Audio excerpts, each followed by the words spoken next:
Bonjour! Ceci, c'est la suite, c'est la partie 2 de la majoration et des rabais. La partie 1 était plus la théorie et maintenant, on va faire des exemples concrets. Alors, premier exemple, calcule le prix final d'une bande dessinée de Yu-Gi-Oh! De 11 $ avec un rabais de 5 % et une TVH. Et regardez ici, on va le changer à du 15 %. Alors, première étape, tu veux tout le temps enlever ton rabais.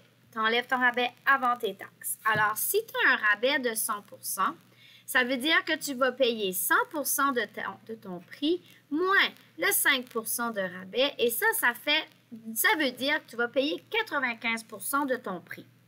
Alors, je vais diviser ça par 100 et ça me donne 0,95. Donc, si mon prix initial est 11 $ et je veux payer 95 % de mon prix, combien je vais payer?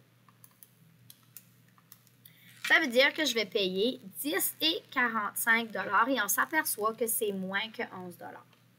Là, je veux juste faire une petite parenthèse. La technique pour enlever le rabais ici, j'ai pris mon 100 %, j'ai enlevé mon rabais, puis j'ai calculé combien de pourcents du prix je voulais payer. Mais il y a une autre technique. La technique que vous aviez appris l'année passée en 9e année, c'était avec la multiplication croisée. Je vais juste la montrer, OK? Donc, tu voulais avoir 5 % de rabais. Donc, ça, c'est mon rabais en pourcent. Sur un prix qui valait au début 11 $. Et on va chercher combien de dollars de rabais ça va donner. Donc, vous faisiez 5 fois 11 divisé par 100. Et ça donnait 0,55 $ de rabais. Ça vous donnait le rabais. Et là, tu soustrayais ton rabais. Donc, tu disais, OK, ben ma BD vaut 11. J'ai un rabais de 50 cents. Et ça va donner 10,45 pour le prix final, qui est la même chose. OK?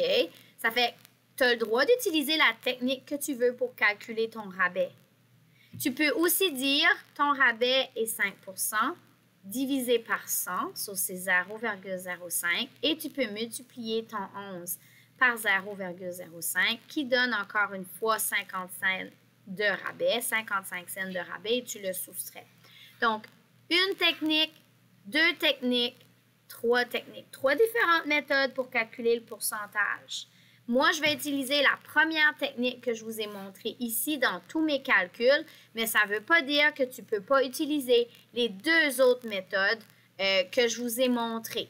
OK? Vous pouvez utiliser la méthode que vous utilisiez l'année passée. Si ça fonctionne, ça va bien.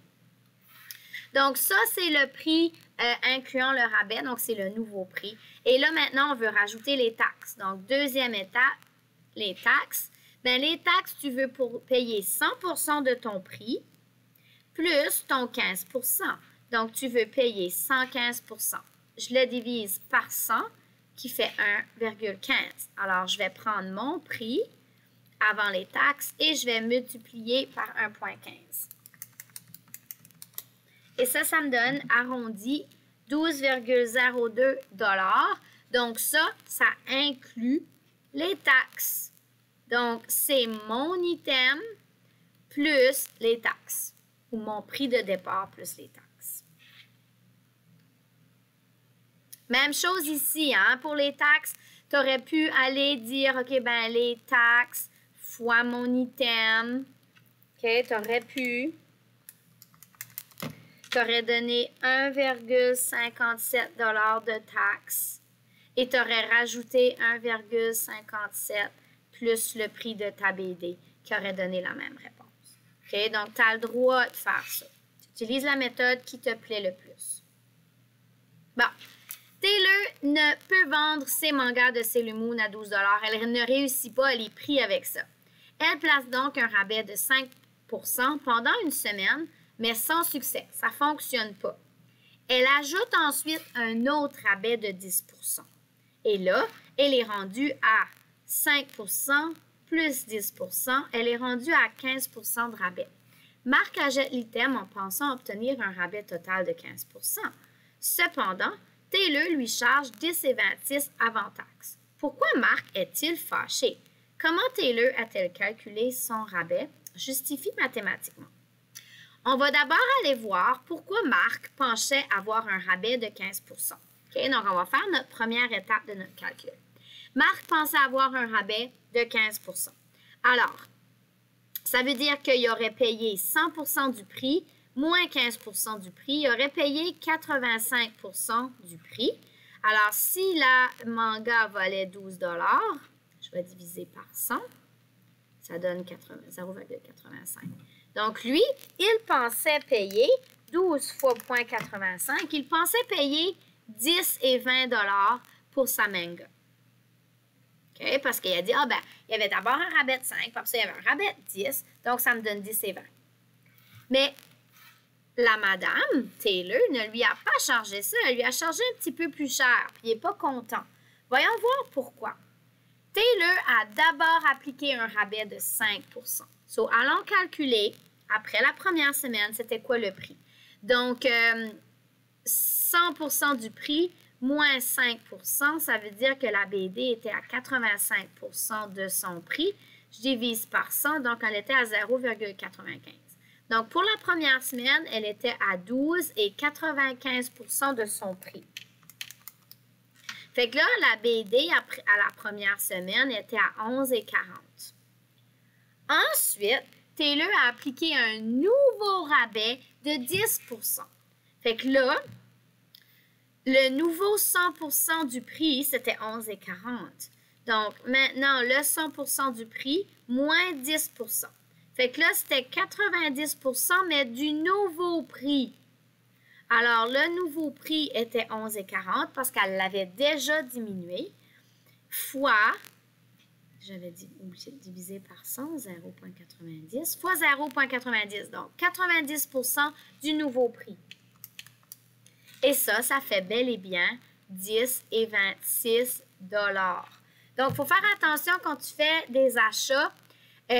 Si c'est d'abord réduit de 5 et ensuite, il y a une réduction supplémentaire, ce n'est pas la même chose que additionner les deux pourcentages ensemble.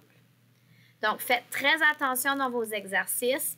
S'il y a d'abord un premier rabais et ensuite un deuxième rabais, tu ne peux pas additionner tes deux pourcentages et calculer le pourcentage final.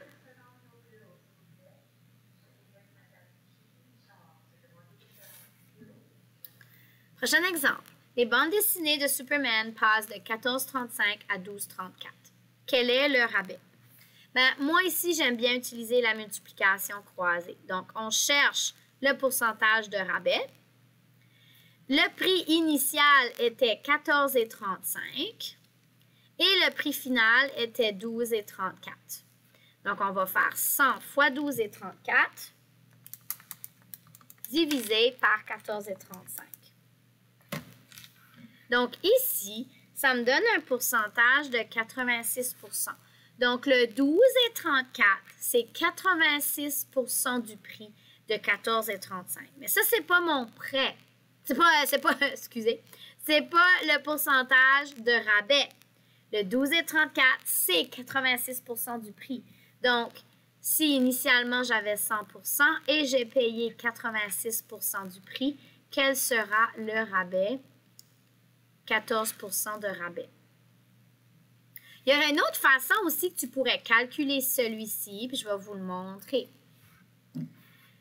Si le prix initial était 14,35 et ça baissait à 12,34, est-ce qu'on peut savoir combien de dollars de rabais que ça nous a donné? Bien, tu fais ton prix, tu enlèves le nouveau prix, donc c'était 14,35, maintenant c'est 12,34.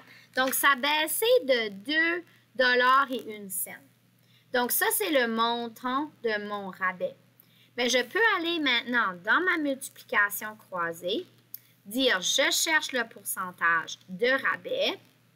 Mon rabais était 2 $ et 1 et mon prix initial était 14,35. Lui qui est en ligne du 100, c'est toujours mon prix de départ. Alors là, si tu fais 2,01 fois 100 divisé par 14,35, ça te donne 14 %. Et vu que le 2 et 1, c'était le rabais, le 14 % c'est aussi le rabais. Alors, deux façons ici d'aller calculer le pourcentage. Maintenant, vous pouvez aller faire votre travail. Je vais cependant continuer avec d'autres exemples. Qu'est-ce qui arrive si notre solde, notre article en solde, est sous forme de fraction? Voyons l'exemple. Une entreprise de nettoyage de tapis annonce un solde de janvier. Elle offre une réduction de 1/3 sur les prix ordinaires. Ordinairement, le prix minimal est de 39,99 $. Calcule le prix minimal pendant ce solde-là de 1/3. Bien, moi, ce que je ferais à votre place, le 1/3, je le mettrais en pourcentage. Donc, je vais faire 1 divisé par 3.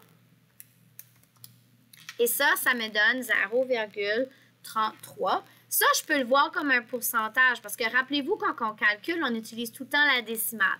Mais si je veux figurer dans ma tête quel pourcentage que je fais, j'ai juste besoin de multiplier par 100. Ça me donne 33 % de rabais. Mais dans nos calculs, on a besoin de notre décimale. Alors, notre prix initial était 39,99 $. Et là, je vais calculer le nouveau prix. Donc, le 100 % moins mon rabais. Ça veut dire que je vais payer 67 % du prix. Okay? Si je fais 100 %, qui est le prix final, moins le 33 %, ça fait 67 %. Puis si je divise par 100, parce qu'on travaille tout le temps avec les décimales, c'est 0,67. Donc, ça, c'est mon plein prix et je veux payer 67 % de ça. Ça me fait un prix total de 26,79 $. Donc, ça, c'est le nouveau prix. Le rabais a été enlevé. Tu pourrais aller calculer 33 % du prix et soustraire ton rabais. OK? Il y a tout le temps la deuxième technique. Voyons voir un exemple où on ajoute les taxes de vente. Donc, Émilie achète un article dont le prix est réduit de 30 %. Le prix ordinaire de cet article est 58,89 $. L'article est soumis aux taxes. Nos taxes sont de 15 % au Nouveau-Brunswick. Ici, on va juste le calculer. OK? Alors, d'abord, on enlève le rabais. Donc, je veux prendre mon prix final et enlever mon rabais. Je ne veux pas payer mon rabais. Ça veut dire que je vais payer 70 % de mon prix. Je le divise par 100 parce qu'on calcule avec une décimale. Alors, c'est 0,70. Mon article vaut 58,89 et je veux payer 70 % de ce prix-là. Et ça me donne un prix final de 41,22 $. Donc, ça, c'est mon prix en solde. OK? Donc, le rabais a été enlevé. 2, on va aller calculer les taxes. Bien, les taxes, je vais payer 100 % de mon item plus les 15 % de mes taxes provinciales. Ça veut dire que je vais payer 115 % de mon prix et je trouve la décimale parce que c'est avec ça qu'on calcule. Donc, maintenant, mon prix était 41,22 et je veux rajouter les taxes. Et ça me donne 47,40 $, mon prix final. Et votre travail est là. Sur ce, si vous avez des questions, venez nous voir. Bon travail sur les rabais et la majoration.